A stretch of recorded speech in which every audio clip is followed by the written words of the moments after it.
There's the challenger then, Duane Thomas, on the way to the ring there with Emmanuel Stewart, the well-known trainer and manager from the famous Conk Gymnasium in Detroit.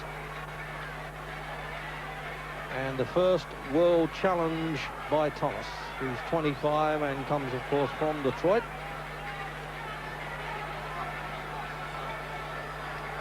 So it's not such a long walk from the dressing rooms here at the Caesars Palace Indoor Pavilion as it is when they run the shows in the outdoors, but it's a bit nippy here in the desert, in the evenings anyway.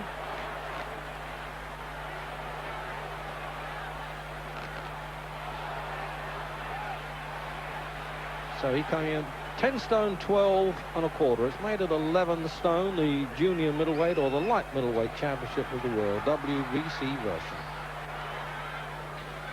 So the well-known face of Mickey Duff then from London, leading in the also challenger because it's for the vacant championship, John Mugabi, 26 from Uganda and now boxing out of Tampa, Florida, but has in fact fought 3 times in London.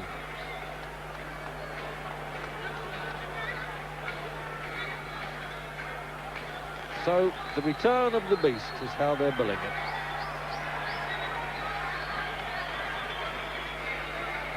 This is the main event of the evening. 12 rounds of boxing for the vacant WBC Super Welterweight Championship of the world. Introducing in the red corner, fighting out of Detroit, Michigan, weighing 152 1/4 pounds, with a professional record of 28 wins, 1 defeat, with 20 KOs. He is ranked number 2 in the world by the WBC. Ladies and gentlemen, here is Duane Thomas. And in the blue corner, fighting out of Kampala, Uganda, and Tampa, Florida, weighing 153 1/2 pounds. His professional record consists of 26 wins, 1 defeat, with 26 KOs. He is rated number 1 in the world by the WBC. Here is John the Beast Mugabi.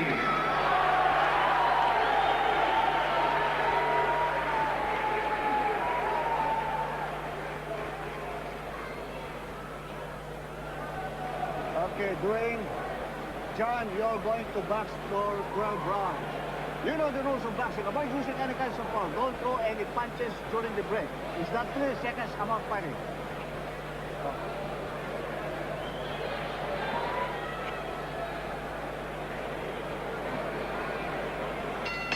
So the billing is, here he is, the beast is back, John Mugabi. Remember, had that great fight with Marvin Hagler. He lost in the 11th round here at Caesars Palace in Las Vegas. And Duane Thomas from the Conk camp in Detroit, wearing their familiar gold trunk emblems. And Mugabi now 10 stone 13 1/2. He came in at 11-3 against Hagler.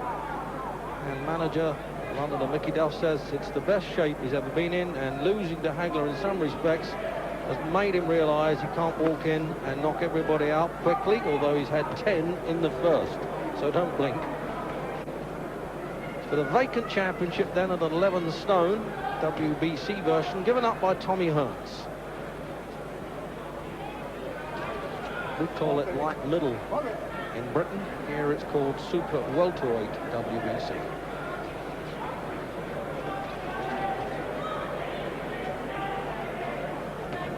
Very similar records now, only 1 loss, although Mugabi's was to Marvin Hagler, and Thomas was on a bad cut against Buster Drayton, who, although he's known for his big punching, did not have Thomas over.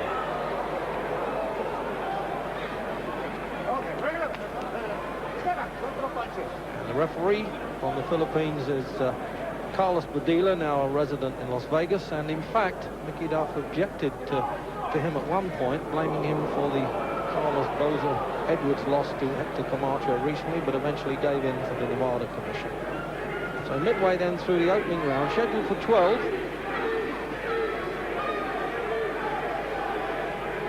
And a great turnout of champions here. Of course, Hearns is here to see his stablemate. Sugar Ray Lemon's in the audience, and so is Don Curry, ex-champion, of course.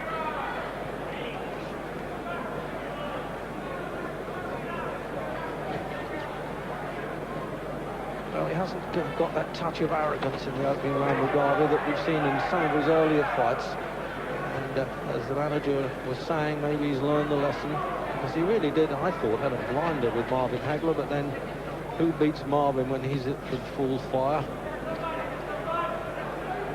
Good boxer, John Mugabi, silver medalist in the Moscow Olympics, lost to the Cuban, Aldama. Oh, good shot by Thomas. He just stumbled a bit there, I think, Mugabi, as that punch shot past his chin there. Training in Palm Springs, California.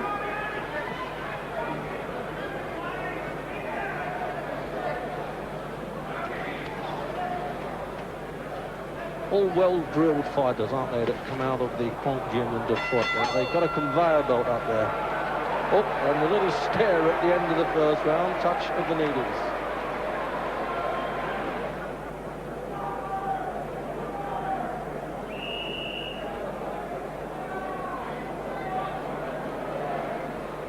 So well working up the sweat there, isn't he, Mugabi?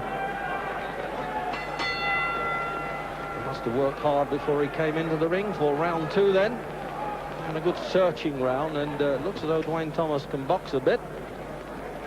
He's had 3 fights this year, but Mugabi hasn't fought since he lost to Hagler last March.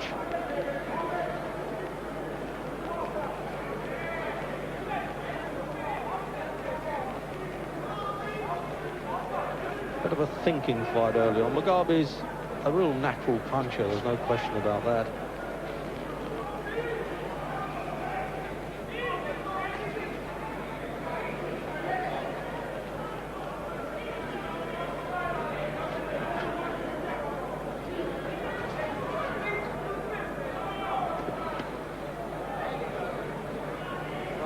Good to see Mugabi really with just a bit more patience. All right, he gave the nickname The Beast, which incidentally came from the London trainer George Francis. Oh, there it is, and that's a touch of the Beast in action. And he's got Duane Thomas in trouble. That's knocked a lot of the confidence out of him.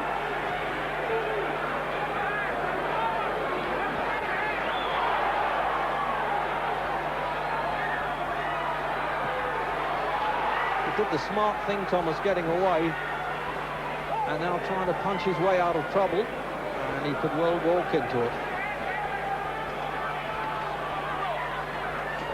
Oh, the left hook with the chin, right in Thomas's own corner there.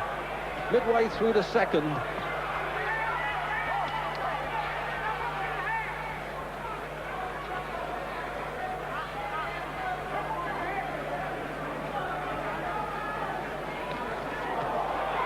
Oh, there's some winging hard punches coming in from both of them now.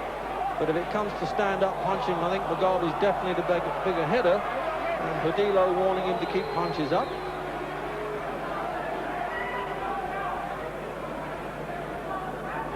Well, has he ridden the storm? It looks as though he has in the last minute of the second there, Thomas.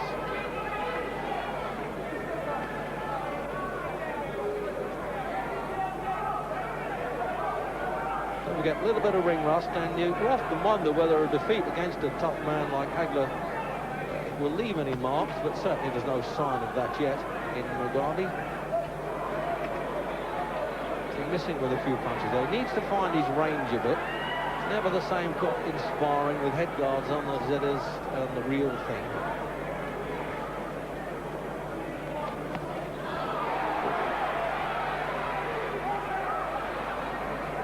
His head a bit high, Thomas, natural sort of amateur talk boxing style. He's one of the first ever to go into the Kronk Gym just as a kid.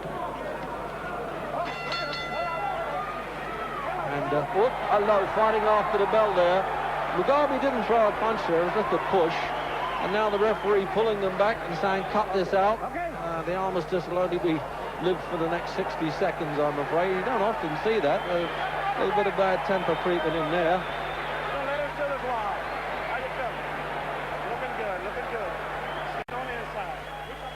So in replay then, look, there's the right hand coming in. Caught Thomas a bit high, and it's just as well that that one got away. Cool my arm, cool my cup.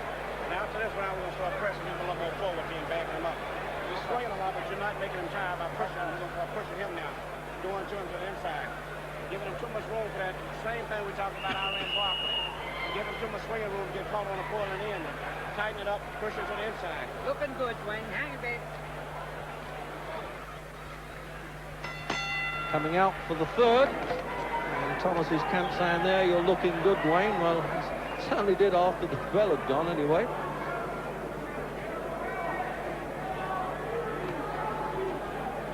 Heavy favourite, actually, Mugabi, about 4-1 on by the local odds players. Because very few fighters make a name for themselves getting knocked out, but this fellow did against Hagler.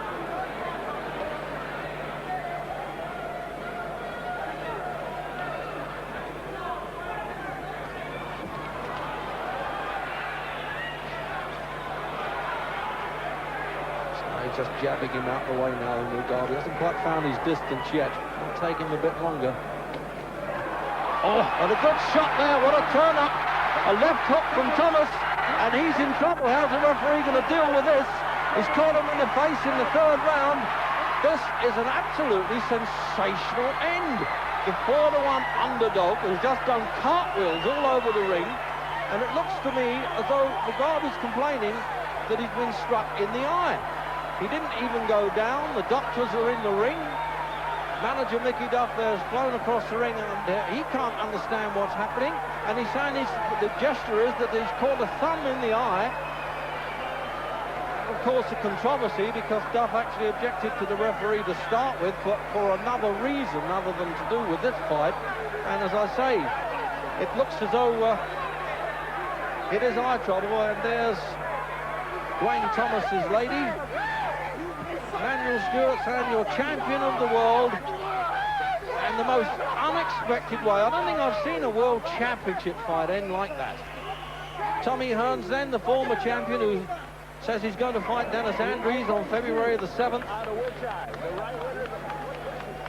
So they are, look now, attending Mugabi in the corner there, and the doctor saying, let's have a look at the eye.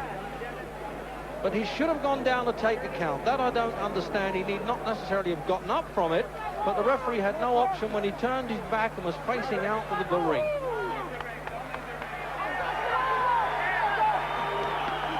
So another victory, isn't it, for the famous camp? Now, I don't know whether we'll actually see anything easy.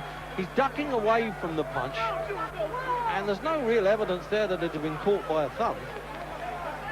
It really is the most incredible end I've ever seen. To turn away, in professional terms, a sort of surrender, and there he is, you see, guarding the eye, although at that point he wasn't sure which one. Now, have a look at replay now, see if we can get a closer view. As he ducks down there, yes, he caught him coming across with the punch. But it was an intended punch, it wasn't an extended thumb in any way. And then he belts him around the ribs there, Mugabi.